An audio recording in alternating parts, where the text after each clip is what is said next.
crash in the forbidden zone. The jungle on Vexor 4 was no place for humans, or anyone with a beating heart. It was hot, loud, and full of hidden predators. The air smelled like burnt metal and wet trees. Every plant had thorns. Every shadow had teeth. And yet, Corporal Kane Briggs, a human field medic, was running straight into it. His scanner blinked red. Life signal detected. 300 meters status. Critical species. Unknown. Likely non-human. Of course, Kane muttered, wiping sweat from his brow. Couldn't be a nice, simple rescue. He pushed through thick vines, stepping over mossy stones and dodging flying insects the size of his fist. The smoke ahead grew thicker. Something had crashed here, recently. Then he saw it. A small alien scout ship lay twisted in a deep crater. The wings were broken, engines still smoking. Wires sparked in the air. Something had torn through the hull like paper. Kane slid down the slope carefully. He pulled out his medkit, set it to scan for survivors, and tapped on the wreckage. Hello? Anyone alive in there? A groan answered. Not human, not a machine. Alive. Definitely alien. Kane followed the sound, crawling through the broken metal. Then he found her. She was lying against the wall, pale lavender skin, dark silver armor cracked at the shoulder. Her long, black hair was matted with dirt. One of her arms was bent at an unnatural angle. Her breathing was shallow. She was injured and badly. Kane dropped beside her. Hey, don't move, I'm here to help. Her eyes opened slowly, bright green, sharp, distrusting. You're human, she growled. Yeah, Kane replied, opening his medpack. Sorry about that. She tried to sit up, then cried out in pain. Her arm was broken. Badly. Stop moving, Kane said. You'll make it worse. Don't touch me, primitive, she hissed through gritted teeth. Kane sighed. I'm not going to hurt you, but your arm's out of position. If we don't fix it soon, you might lose it. The girl's body tensed. I don't need a human's help, she muttered. Kane ignored her and pulled out a scanner. Your species has double bone structure in the forearm, right? She stared at him in surprise. You know that? I passed alien anatomy, he said. Barely. But enough. He pointed at her injury. Look, the break is bad. I can't use Regan gel unless the bone is aligned first. She glared. How do you plan to align it? Manually, Kane said. Her eyes widened. What? He looked her straight in the eyes. I have to reset it. That means I pull the bone into place, fast, then wrap it. You'll hate it, but it'll save your arm. She stared at him in horror. That's barbaric. Kane shrugged. It works. She tried to push herself up again, but pain stopped her. Her breathing grew heavy. Your kind, your methods, also violent. Sometimes, Kane said, but sometimes pain is better than losing a limb. She looked away, then back at him. If you do this, I will not scream. Kane raised an eyebrow. Really? She lifted her chin. I am a warrior. He nodded. All right then. On my count. He grabbed her wrist gently, supporting the elbow. 1. She closed her eyes. 2. She clenched her teeth. 3. He pulled. A loud crack echoed in the wreckage. Her mouth opened in a silent scream. Then, everything went still. Her body dropped back against the metal wall, unconscious. Kane sighed and rolled his shoulders. She didn't scream, he muttered. Impressive. He quickly wrapped her arm in a support brace and injected a small dose of stabilizer to ease the swelling.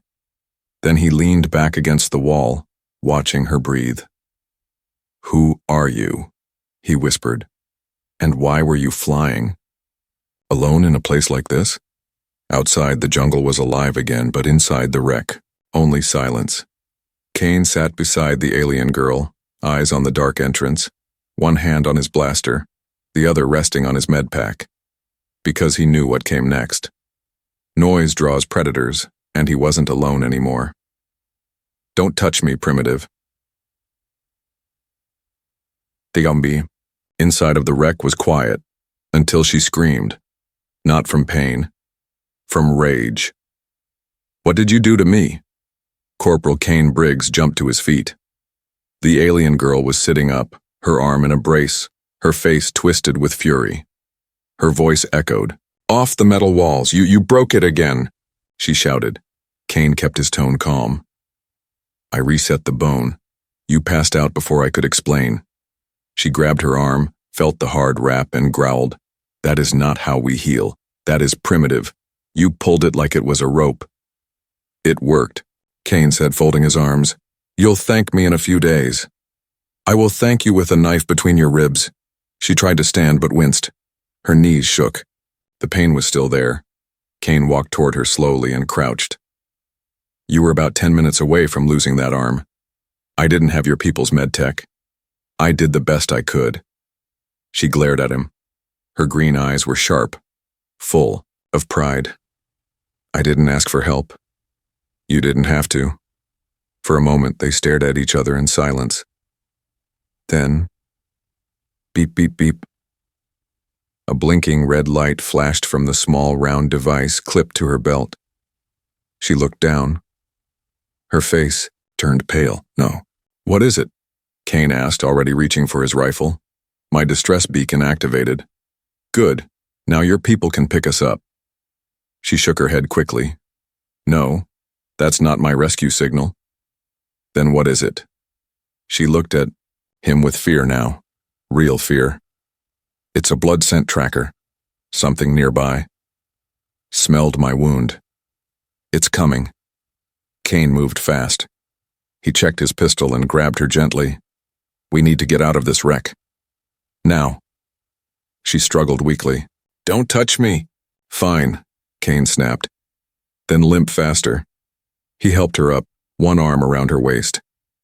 They crawled out of the cracked hull and into the jungle. The sun was low, the sky turning orange.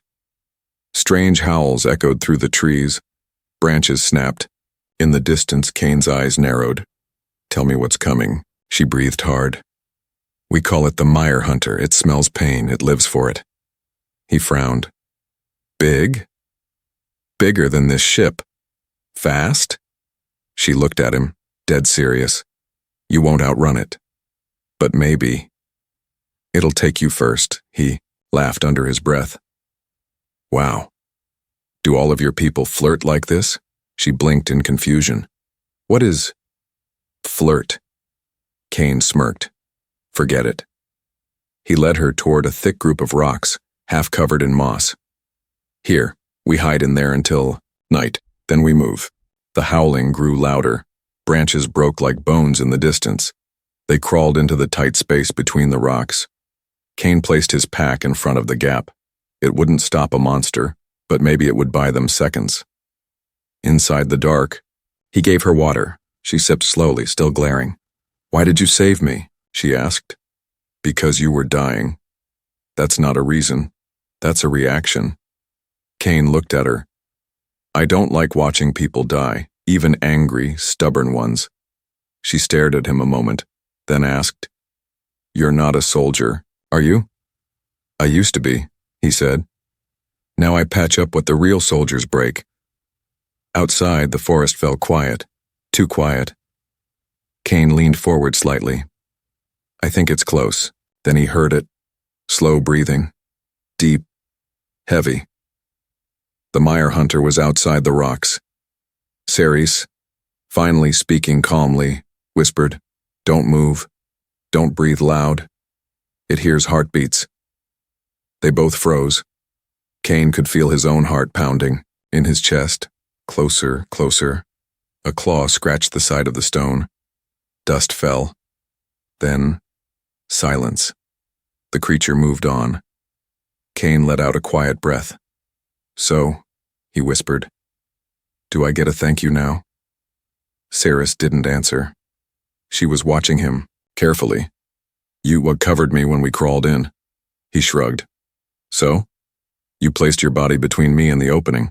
He smiled. You noticed that? Yes. That's something a bondmate would do. Kane chuckled. What's that supposed to mean? Nothing, she said quickly. Forget it. They sat in silence for a while longer. Then Saris whispered, something under her breath in her own language. Kane didn't understand all the words, but one he did. Gratitude. The hunt begins. The sun rose over Vexor 4, casting golden light through the thick red leaves of the jungle. The morning air was heavy and wet. Every shadow seemed alive. Kane Briggs helped Saris through the thick vines. Her arm was still weak, but she walked now, with his support. Her steps were slow but steady. We need high ground, Kane said. If we stay low, that creature will find us again. Saris nodded. There are cliffs to the east, stone walls. It cannot climb. Kane glanced at his wrist scanner. That's 5 kilometers. I can walk, she said. Don't carry me again. He smiled. That was a one-time rescue. She looked away. Good. But he saw the small smile on her lips. They walked through thick undergrowth. Strange. Birds screeched above them. Twice they had to stop and hide from insects that looked like flying knives.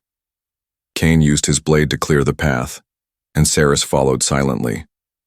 After 2 hours, they found a narrow trail leading down into a canyon. Kane hesitated. Shortcut? Saris squinted. Yes, but dangerous. He sighed.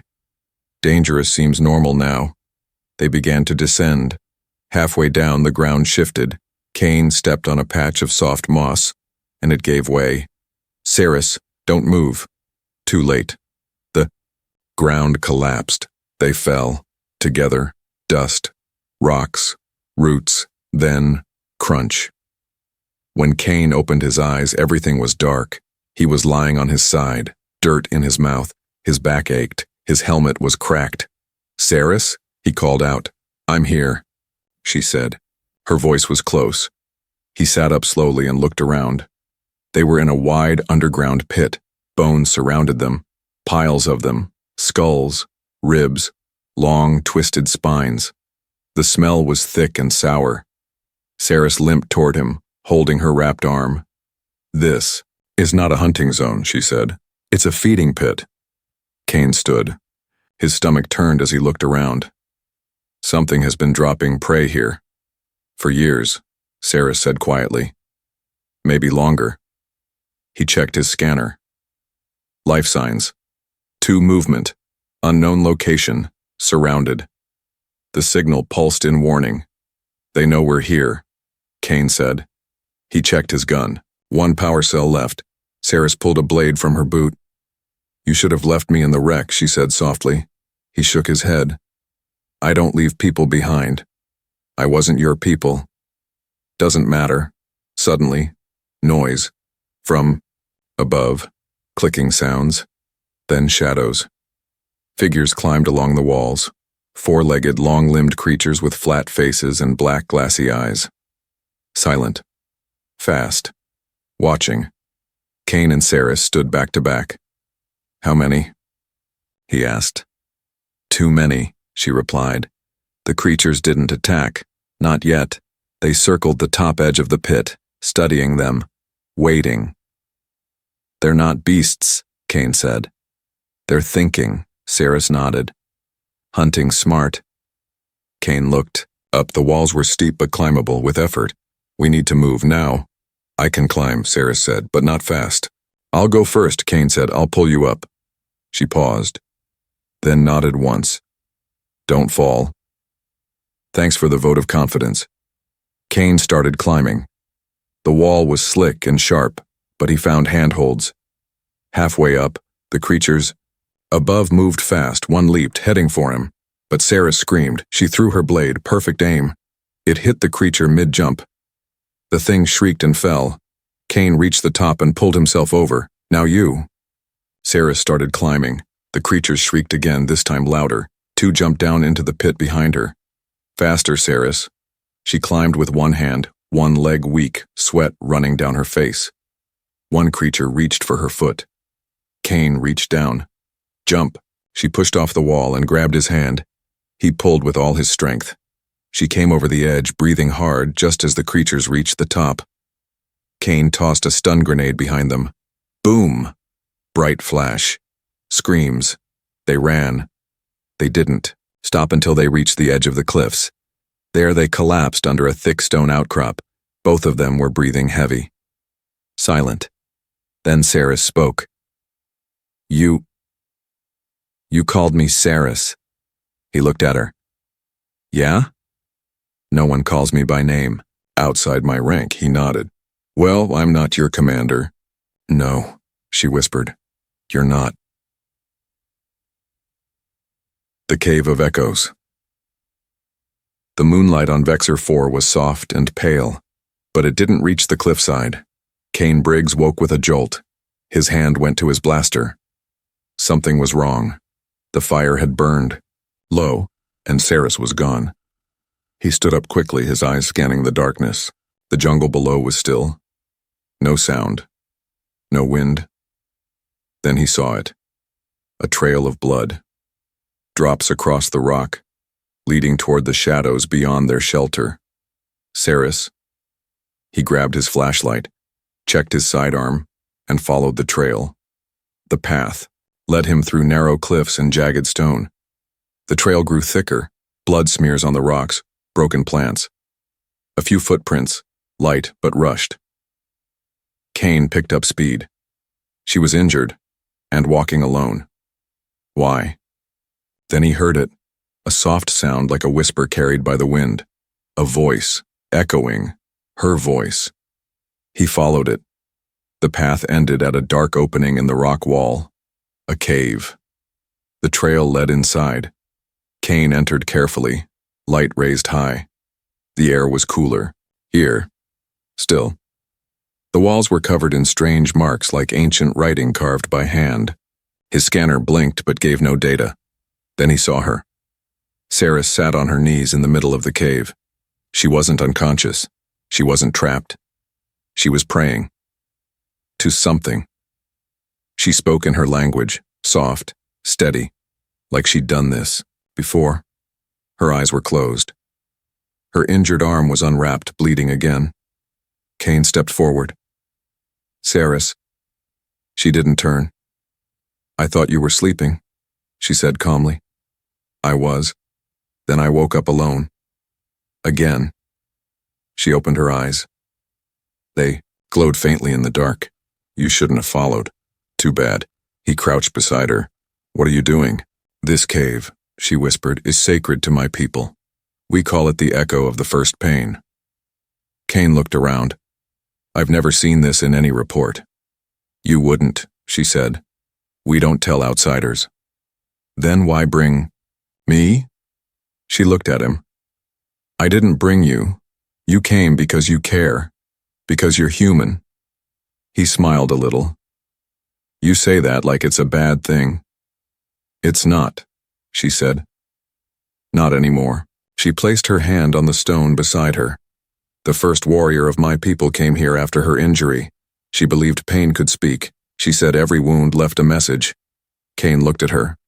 What does your pain say? Saris looked down. That I've been running too long. That maybe, not all pain is weakness. She turned her eyes to him. You stayed. Even when I screamed at you. Even when I insulted you. Kane nodded. That's true. Why? He shrugged. Maybe I just like fixing things. Even broken. Warriors. Saris laughed softly. A sound Kane didn't expect. It was short, but real. I'm not used to kindness, she said. It makes me feel exposed. He lowered his voice. Kindness isn't weakness either, Saris. You've been strong for so long, maybe you forgot what it feels like to be seen. Her eyes watered, but no tears fell. I don't want to be seen as broken. You're not. He stood and offered his hand. You're healing. She took his hand. He wrapped her arm again, this time with fresh cloth and gentler touch. As they stepped out of the cave, Kane looked back at the carvings on the wall. What do those symbols mean? Saris paused. They say, The one who listens even through screams carries the true strength. Kane smiled. I like that. I thought you might. As they returned to camp, the stars shined above them. Saris looked up at the sky, then back at him. You called me by name again. It suits you, he said. And you, she replied, are no longer just a human. He raised an eyebrow. What am I now? She looked ahead. My ally. A warrior's shame. The sun was just beginning to rise over the cliffs of Vexor 4. Kane Briggs sat sharpening his blade with a small stone. The fire was cold now. He glanced at Saris, still asleep beside the cliff wall, her injured arm resting in a sling made from his jacket. She looked peaceful, almost like she belonged there in the quiet light. He smiled a little, then his scanner beeped. Signal detected frequency. Human, emergency band distance, 2.4. He stood quickly and tapped. The screen. A human comm tower, still active. Saris stirred. What is it? We've got a way out, Kane said. Maybe even a ship. She sat up, eyes cautious. More humans? He nodded. Probably. She looked away. Kane saw her hand tighten. They packed quickly and began the hike toward the signal. The trail was steep but clear. Trees gave way to rocky terrain and soon they could see the tower, a tall metal spike with a blinking red light at the top. Kane grinned. That's real tech. Saris stayed silent. As they approached, Kane slowed down. Something felt off. Too quiet. No wind, no birds. Then a voice. Don't move. A spotlight snapped on, blinding Kane. Hands up. 4 armed humans stepped out from behind rocks. Their armor was dark gray with red visors. Military, but not Earth Command. Mercenaries. Kane raised his hands. Easy. I'm friendly. One soldier barked. Who's she? All eyes turned. To Saris. She stood frozen. Kane stepped in front of her. She's with me. The lead soldier lowered his weapon slightly. That's an alien. From a hostile race. She's not hostile, Kane said. She's wounded. She saved my life. The soldier didn't care.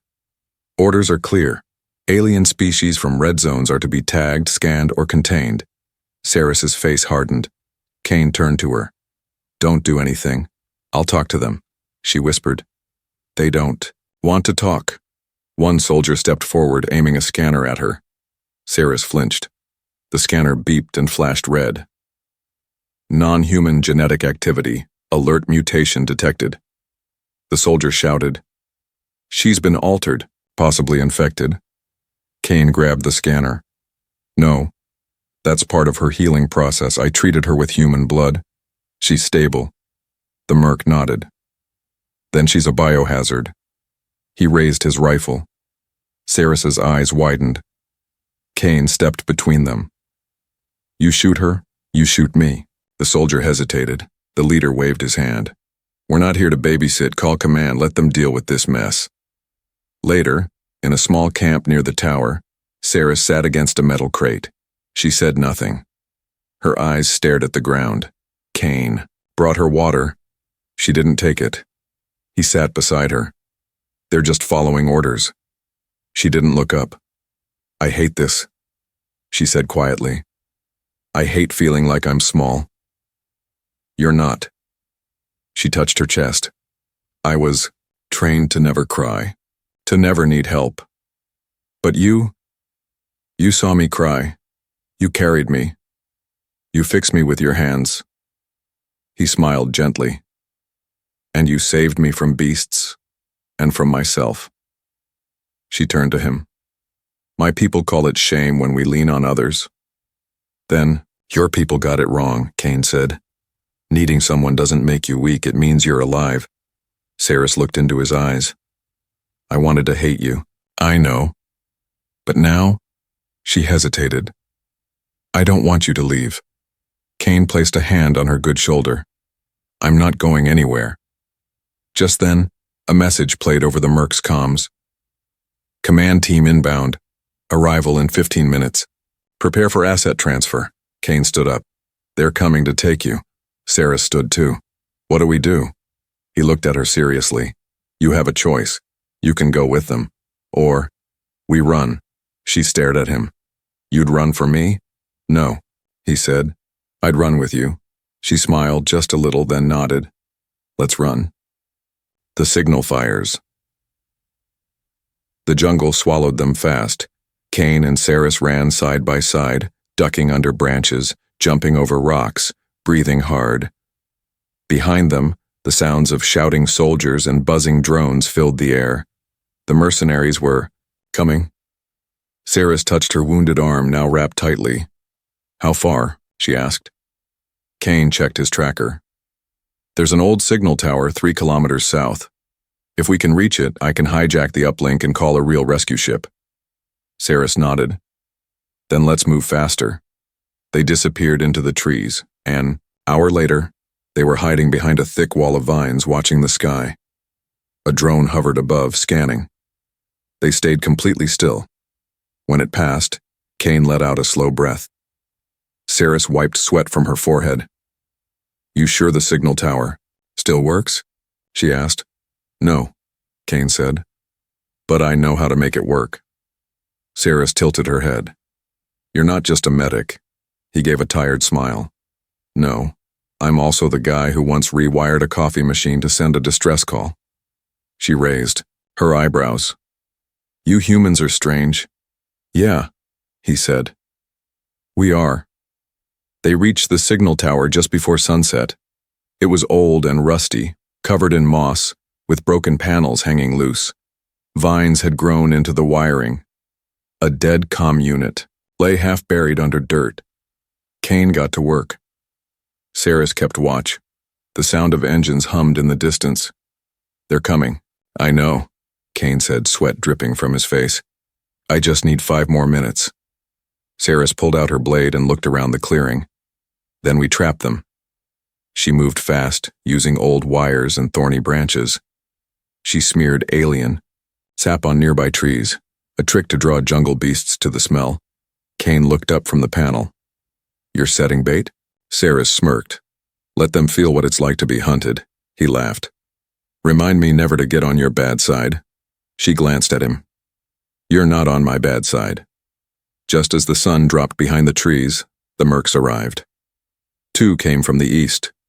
1 circled from behind. A drone flew overhead. Saris crouched low in the grass. Kane whispered, Signal's ready. I sent a pulse to command. Help is coming. Good, she said. Now we survive. A merc stepped into the trap. The thorn-wrapped branch snapped and slammed into his armor, knocking him down. Sap spilled across the ground, from the trees. Growls. 4-legged beasts with glowing eyes burst from the bushes. Screams followed.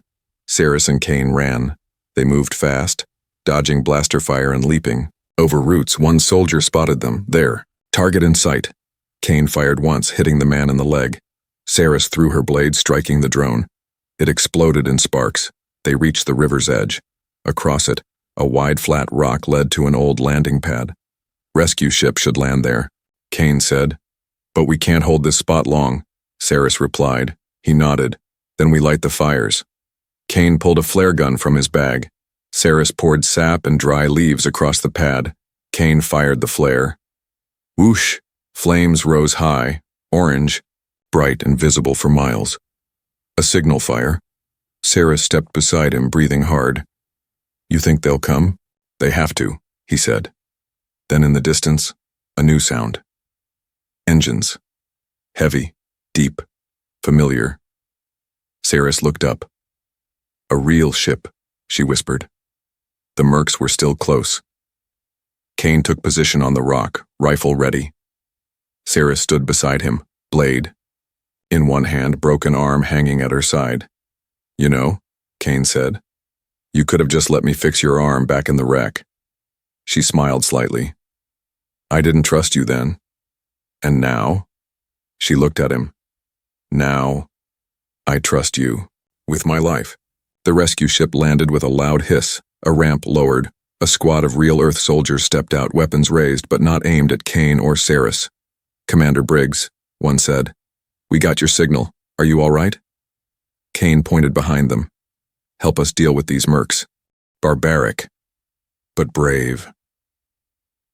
The rescue ship lifted off from Vexor 4, its engines humming low. The jungle below faded into the clouds. The danger, the hunters, the broken bones, it was all behind them now, but not forgotten. Saris sat near the back of the cabin, her arm finally bandaged with real medical tech. She wore a clean gray field uniform given by the crew. Her face was calm, but her mind was loud. Across from her sat Kane Briggs, helmet beside him, fingers tapping his knee. Neither of them spoke for a while. A young Earth medic approached Saris. "Would you like pain relief?" he asked politely. Saris shook her head. "I've had worse." The medic blinked, unsure what to say. Kane smiled. "She means thank you." The medic nodded and walked away. Saris looked at Kane. "I still don't understand humans." "You don't have to," he said. "Just understand me." She nodded slowly. "I do." Hours passed. The stars outside were quiet, endless. Saris walked to the window. Kane joined her. "I sent a message to your people," he said softly. "Let them know you're alive." "I don't know if they'll want me back," she replied. "I broke rules, I accepted help, I cried." Kane crossed his arms. "They'll see a warrior who survived where others didn't. That means something." She turned to him. "You don't understand. In my culture, what you did to me, resetting. My bone by hand was seen as primitive, ugly." Kane nodded. "Barbaric." She smiled. "Yes, barbaric. But," she paused, "but brave." He looked at her surprised. "You've changed." "I had to," she said. "You made me feel, not small, but seen." Kane took a step closer. "Didn't save you because I wanted thanks. I know. I did it because you deserved to live, even when you didn't believe it." Saris touched her sling. "And now I do." Later, they landed on a large orbiting station, neutral ground between human and alien forces. The crew disembarked. Saris and Kane stood near the airlock. A transport waited to return her to her world. Kane held out his hand. "Guess this is where we part." Saris looked at his hand, then pulled him into a warrior's grip, forearm to forearm. "No, this is where I carry your story." Kane smiled. "Will your people believe it?" "No," she said. "But I will." As she turned to board the transport, Kane called out, "Saris!" She stopped. "Next time you get hurt?" She raised an eyebrow. "Try to scream before I pull the bone back into place." She laughed for the first time and stepped onto the ship. 1 week later, a message arrived in Kane's inbox, encrypted alien origin. He opened it, a video. Saris stood in full armor, standing before a group of her warriors. She spoke in her language, then looked into the camera, and in slow, careful English she said, "To the human who treated me like I was worth saving, even when I cursed him, and thank you. You broke my bone, but you healed my spirit." Final scene. Kane closes the message, smiling softly. He leans back in his chair and whispers, "Barbaric, but brave." Then he gets up. Because somewhere, out there, another call for help is waiting. And this time, he knows someone might answer in return. Sometimes the strongest warriors aren't the ones who never fall, but the ones who let others lift them back up.